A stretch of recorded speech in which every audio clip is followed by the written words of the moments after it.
Hi class, Steve Cady here, and I'm going to walk you through a best practice reports for 2 people, and I'll go through and share with you what great work was done, as well as I'll give tips to each person that I'm showcasing on how they can make it better. And let's jump in. So drum roll. Here we go. First person is Erica. Erica, congratulations, great work. And what Erica did is she did as a PDF and uploaded her PDF. I'll jump with the end in terms of the criteria. You have complete, professional, thoughtful, and discussion. So as you scroll through, you can see that Erica reflected on different people, and she spent some time really giving some thoughtful feedback, some inspiration, encouragement. She had conversation with people, going back and forth, and just really did a nice job of engaging with people, giving really in-depth thoughts, as well as and going back and forth and so forth, and exceeded the requirement of a minimum of 10. So Erica, thanks. This is a super contribution to the learning environment and your cohort and your commitment to your cohort. So high five there on that. Second thing is as we look, when you click here, you get the PDF. And so when I click on that, we're here. And what I do is I scroll through and just look in general at are all the questions addressed. And what I can see is that not only were the questions addressed, but the specific sub-questions were brought out in terms of 2A, B, C, and 3A, and so forth, and laid out here so I can follow through. And while I might try to do formatting just a little bit different, that wasn't a big deal. So I'd look for a way to maybe make it 3A, or make it, I wouldn't indent it in because that takes up a lot of space. So, but I think overall, just consistent. You can see here where the 2 was over to the right a little bit. And then you look at the 1 over to the right side. I'd have the 1 to the left, have the 2 to the left. You're indenting a little bit, so it's fine on these. That was a quote there, for example, but I would look at a little bit of that formatting and just make it more consistent there. But that's just, again, small. Now, the other thing, once I go through and I see that generally good formatting, I can see that the questions and sub-questions were being addressed, getting at all the complete. I'm looking at professional, and that's going at the formatting and those things. And generally, I can see by spot checking, the writing is thoughtful, good grammar, good spelling, punctuation, layout of it overall is good. There's a couple spots here that I mentioned, and then I look at the paragraph structures and the flow of the different paragraphs and the writing, and it's connected, and there's segues and those kinds of things. The last piece in the thoughtful is I go through and start looking at the answers to the questions and start reading. And as I go through and read, I'm looking and I'm seeing here what you did, and I really appreciate this, Erica, is where appropriate, you were highlighting key words like Johari window and the blind spots and the change agents and core ideology, bringing in key words from your readings and resources and learnings into your responses here. Super job of that. And so as I go through, I just really appreciated your attention to that. Now let me give you some feedback on a couple little things in here that will relate to our weekend and the work we're going to be doing. So up above here, you go through the stuff from Dr. Wheeler's class, and you relate that. And I think you did a nice job relating and in making these connections across the 3 questions. I think as you got into this here, I think you, with your dream job and ideal organization, I think you're, as you reflect on what it is, even though you're still working on the answer, but you're getting more clear. And as you wrote, you kind of, I know that I value my place in an organization. I've worked to reach the director level, and I value that title and responsibility. As a result, I would not seek to move backwards from my place, I feel, but so what's next for you? And I think sometimes just putting out there that I would like to know what next is, and thinking about what are the characteristics or criteria or the particular features of what's next. And I think sometimes it's okay just to put something down. What is it? Is there something that you didn't put down because maybe you thought, I don't know. What if you could? What if it was possible? Those kinds of things. And so that's really, very thoughtful and reflective responses you did for those questions. We get to the plan document, and I think this is a good start because you'll be bringing this to your team. You're going to pick one of 4 teams. And when you get in the team, you are going to dive into bringing that particular method to our second residency or your third residency for the semester. But the final residency, the 4 teams are going to use a tool to help us learn a tool as we do the learning of the class.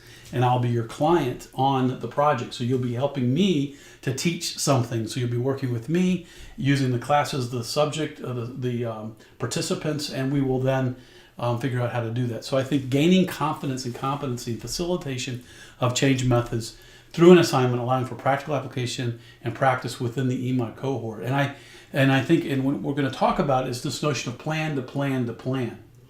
And so as you look at this, you might think of the next piece of outcomes: working as a team, develop, execute a change method with a class using one of the appreciative inquiry methods. One of the appreciative inquiry, no, I think you might be able to choose that, but everybody's going to choose one of 4, so not everybody can have one. So hopefully, if this is your favorite, you'll be able to get that. The exercise will be 1 to 3 hours in length, and so you kind of lay out what that is. What I'd ask you to do is also step back to kind of a little bit before this purpose and outcomes, the purpose of your team and the outcomes your team wants, i.e., the purpose of your team is to execute this project in a way that you all are proud of what you delivered, let's say. And maybe one of the outcomes is to deliver a high quality product, to deliver something in an efficient manner, and to be proud of what you've done, and to have fun, and one of the outcomes is to have fun and really enjoy and know each other better by the end of it, that kind of thing. And to personally grow and learn about yourself in working in teams, and to use all these technologies and tools to help you advance. So those would be some outcomes. So I'd look for outcomes to be lists of results that you want to get. And when you achieve all those lists of outcomes, the next higher level abstract concept is the purpose. It's the next level of abstraction. And so purpose and outcomes, that's some feedback there. And as you get into your team, what you're going to want to do is look at all the different ones and weave it together into this purpose for your team, which is to deliver a product. Then the purpose of the event during the second residency will be a different purpose and outcomes. You'll have a plan for your team, but then you'll have a plan for that 1 to 3 hours that you'll create. So that's this notion of planning to plan that I've talked about a bit.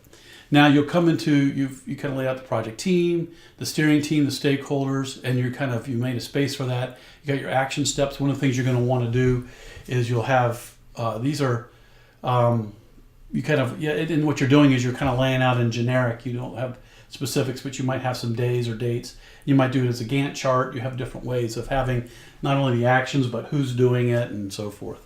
And you might group them in different ways. So there's different ways to create project flow charts, and a lot of you are familiar with that, and you'll be using your project management tools and beginning to build project management tools into your toolkit. And then needs, you got some things here that you've listed and so forth. So that's good. And then the critique on the plan for change video, I like the comments. I think they were very good and pointed and very clear, and I appreciated that. I think that there was one thing in here. Oh, the Pechakucha. So want to be real clear. I've been saying Pechakucha-ish or Pechakucha like, and what I say is I want you to be bringing in instructive visuals in addition to this notion of complementary visuals, and then there are ornate visuals. So ornate visuals make things pretty and don't add a lot of value to the learning, but they help make things look nice.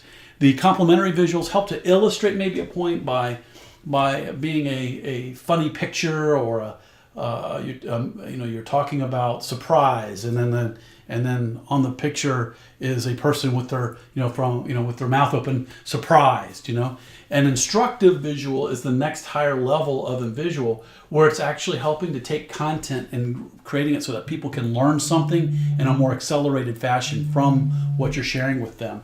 And so what I'd encourage you to do is to look at your Pechakucha as a as a blend of those three with heavy emphasis as you go up the learning ladder, if you will, from ornate to that makes it pretty, to complementary a little bit more, and have a few ornate, have a little bit more complementary, and then have a lot of instructive visuals that really teach and bring things together. And then I think using words, I think you made a point here, which is there could have been some words taken out. It could have been more concise in some places, some different things like that. I think that's great. And at the same time, what I'm looking for is the Peches Kucha is a guide in terms of it's 20-something slides. It's 7 minutes. Now you can go from 7 to 10 minutes. You can use a few less or a few more slides.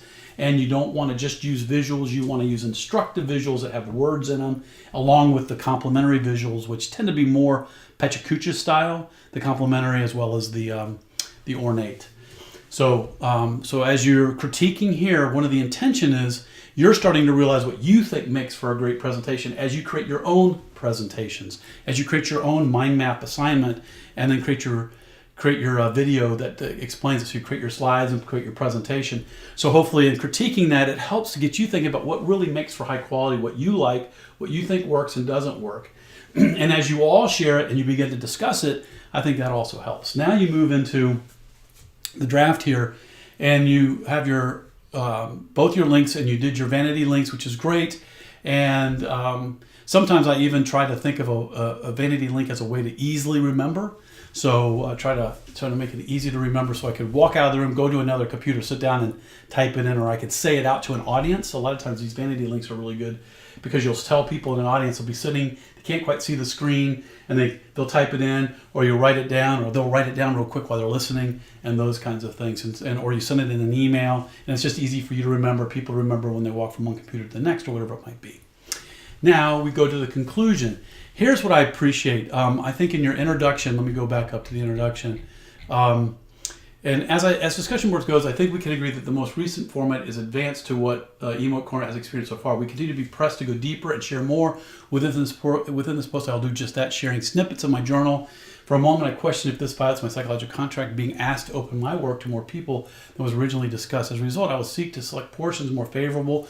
So that's really good. And I wasn't aware that there was some piece around those two pieces. And so I really appreciate the positive spin you took on this and found a constructive way. And if you ever, and one of the things that always goes with anything, if you don't want to share something, you don't share it. If it's a personal item or something like that. So if there's some personal things that's a part of your growth, a part of your sharing, part of your vulnerability, you share it at those kinds of things as help you, as they can help you to grow, and you did that here. So I appreciate that. And I'll be talking with Jane and you all about how do we set her assignment up. This assignment's the first time kind of connect the two, so that we're trying to economize and help to create some synergies across the class, so there's something that's useful for your time, and you bring something in and it helps set you up. So we'll talk more about that. And I appreciate how you shared it, and how you then in your conclusion you revisit that. And you spoke at the beginning of the discussion post, embarking upon benefit myself, not the reader. I feel that I have done this with reason. As a grade is involved, the argument remains that the reader must always be taken into account. And I think what you did here around the psychological contract, and while this may be true, the overall commitment provided is one of growth learning. To that regard, I find my contract has not been broken, but reinforced. And so that is a commitment, and that is something we would always work with you on. So I really appreciate you taking a very positive and constructive and healthy way to kind of figure out how to address that and bring that in. And you could have always, if you had felt it was an issue, could have reached out and talked with me and me and or Jane, and we would have figured out a way to make that work. And so again, we'll take this learning experience, and thank you to you and everybody else, so that we can figure out how to weave that in. I'll be asking you, how did the questions work? Those first two were new, and so I'm be curious. I changed them out and brought those in. So, lots that we covered. Nice job. High five. Thank you for doing the kind of work that I think really is demonstrates the high quality person that you are, your experience, your maturity, your wisdom, and also that of your cohort, your group, looking at the discussion you've had with several people in there and how you all really supported each other. I was super impressed with just the conversations that you all were having and with each other. You really are a good cohort, and you're forming really well.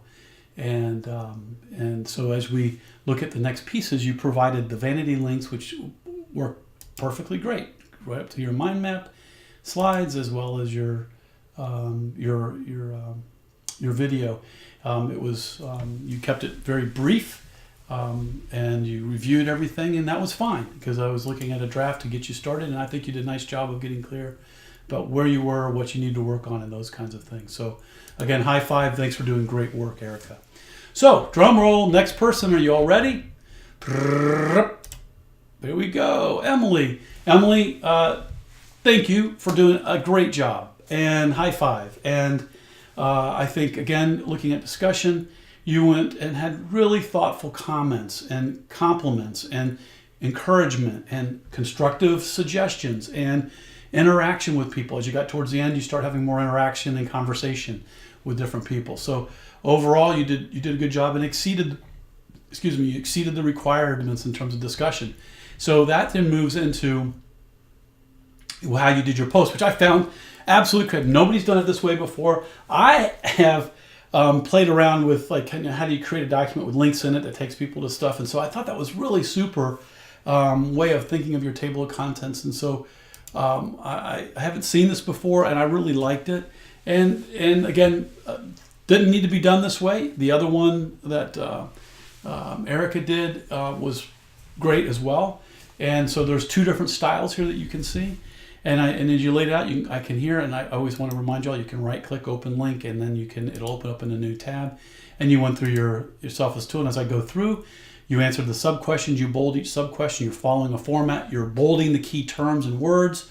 You're doing that same here, bolding keywords and terms that are being used throughout. So you did that, and you have nice formatting, good writing, thoughtful explanation on things.